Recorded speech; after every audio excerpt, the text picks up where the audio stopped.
Hello, everyone. I just wanted to talk briefly about the LDS Indian Placement Program and sort of my experiences with it. I think I've had a lot of different experience than a lot of folks have. At the same time, a lot of my friends have had similar experiences. So my understanding of the history of the placement program is that the LDS Church, also known as the Mormon Church or the Church of Jesus Christ of Latter-day Saints, started back in the late 1940s or somewhere around there. And essentially what they did was the church would teach Native American families, and those who became members, they offered the opportunity for their children to live with a Mormon family during the school year and go to school with them, live with them as if they're one of theirs, and then during the summers they would go back to the reservation. I don't know all the details of that history, but that's essentially what the gist of it was for me. And that continued on through the late 80s and even the 90s. I think it ended up, the last student who graduated was probably in the late 90s, who graduated from the program or from high school, whatever. But my experience was in the 80s. As a child, I grew up in Fort Defiance, Arizona, and Sanders. The two places is my mom lived in Fort Defiance, my dad lived in Sanders, and I was the second of five kids. But from what I remember, in second and third grade, I started the program in fourth grade.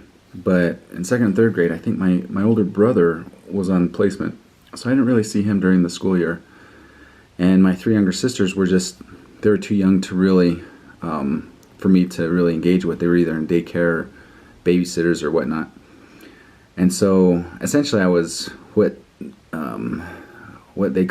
some folks call a latchkey kid, meaning after school I'd come home with no parents at home and no one else at home, and I would just hang out at home, or I'd go to friends' houses, or I essentially just learned to take care of myself, make my own snacks or food or whatnot, and this was not healthy food.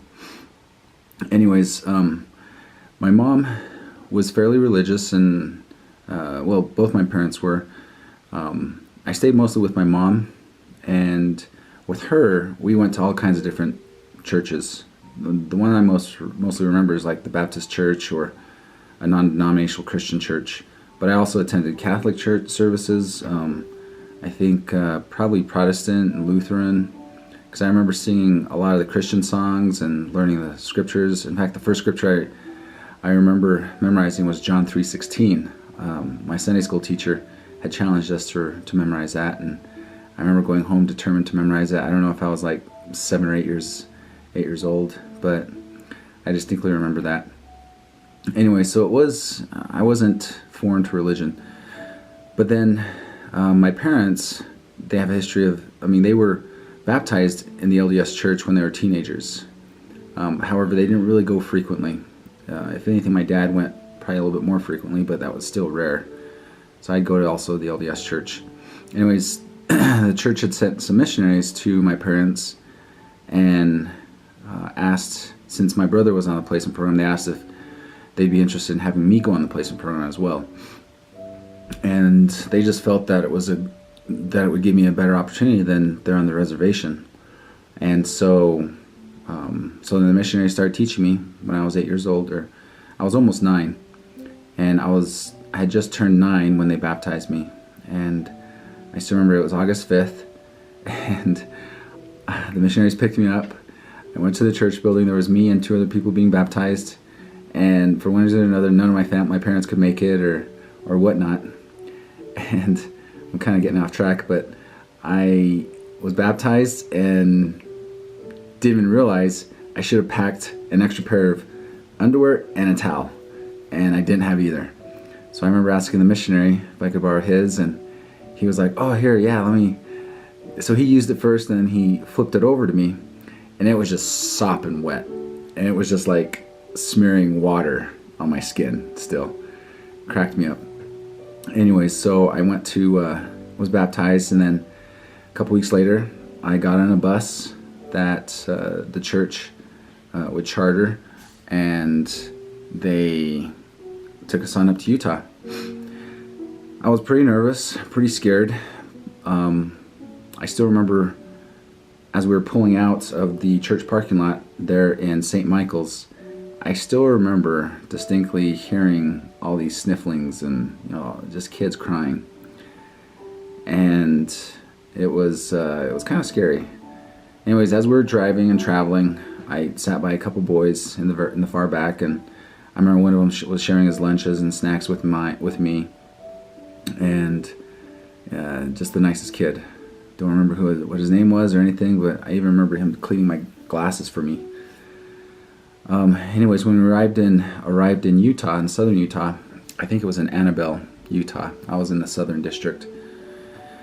And just as I was stepping, I remember they called my name, and I was in the very far back, and I just remember, just walking. It was such a long walk. But I made it to the front, and I remember looking around the corner, because I was still scared. And I just saw these two, this lady and this man, just with the biggest smiles. And I kind of pulled back, and I looked at the bus driver, and the bus driver just says, I can't exactly remember, but he was like, well, this is your stop, or this is you, get on out. And so I remember going out, and before my foot even hit the ground, the lady just gave me this biggest bear hug, almost like made my glasses twist and everything, and just immediately I felt acceptance and love from the family. And when I got to their house, there were 5 boys and 2 teenage daughters. And the boy, there were like 3 or 4 of the boys that were close to my age. And so I immediately had automatic friends. And it was a small town, so everyone knew each other. And so that was cool. And I went to Beaver, Utah. And so there were a couple challenges that I remember in retrospect that I didn't really realize back then. Number one was, I guess this wasn't a challenge for me, more so than for a lot of other kids that went on the program. But number one was just missing home and not being able to adjust to the new culture. For me, I didn't really have time to think of home. I was involved I got in school, I was put into all kinds of activities and sports, and I had 3 automatic friends and my brothers that were right around my age. So I always was hanging out with them or their friends and making my own friends. And since it was a small town, everyone knew each other. Well, not everyone, but I mean, it was like you were kind of an extended family, because a lot of families would stay there in town. And then I just kind of was adopted and became a part of that. And so there was just no time for me to really think of home. And as far as the adjusting, it was, I think, just in my growing up years, kind of being a latchkey kid where I was alone a lot, or I was running back and forth to my mom and my dad, and so I was kind of used to having to pick up and go. And so I think that helped me as well. The second challenge that I essentially underestimated was when I started comparing both cultures, and which wasn't fair to either, but I mean, it was just when I started noticing the big differences between the two. When I went to Utah, it was the first time I saw multiple, homes with a stairway. It was a 2-story houses, 2 or 3-story houses. And so it's just these huge houses.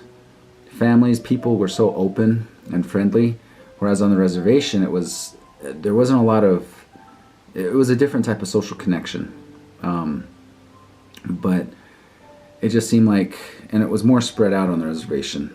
Whereas in Utah, it was, a little bit, houses were closer together. And so sometimes you could just run to friends' houses or whatnot. There was some of that in Arizona, but it was pretty easy to do that in Utah. I mean, in the town that I was in. So it was kind of like the socioeconomic comparisons, the community openness of Utah. There was an established religion, church, and teachings, whereas in Arizona it was just kind of sporadic. There wasn't really any definitive message other than that there was God and Jesus Christ and there was hell. And people were just very open and friendly in Utah. And so I remember I'm kind of embarrassed to say, but I almost thought in a way Utah was better than the community in Arizona. And sometimes I would be, I just didn't quite know how to, when people would ask me about what the reservation was like or what home was like, I just didn't know what to say. But my later years, of course, I learned, and even now I learned, I just learned to embrace both cultures and embrace who I am as a Native American, but who just happened to learn to live in a white world. I mean, we all do to a certain extent, but it was just something I think that has really benefited me for sure in the long run. But back then, I think that was one of the challenges, and I think I remember seeing a lot of other kids going through those same challenges. We never really talked about it, but I know some of the boys were embarrassed of the clothes that they had, that they got from there on the reservation, or the things that they ate, or their language, even the Navajo language, but anyways, so that's sort of I know the challenge that was for me later on as I got into like middle school and high school, middle school. But at this point, it's when I got into high school and later, I was able to learn to adjust and just be proud of who I am. So, anyways, that's just this message. This kind of went on for a while, but I will let y'all go for now. Thank you for listening. Bye.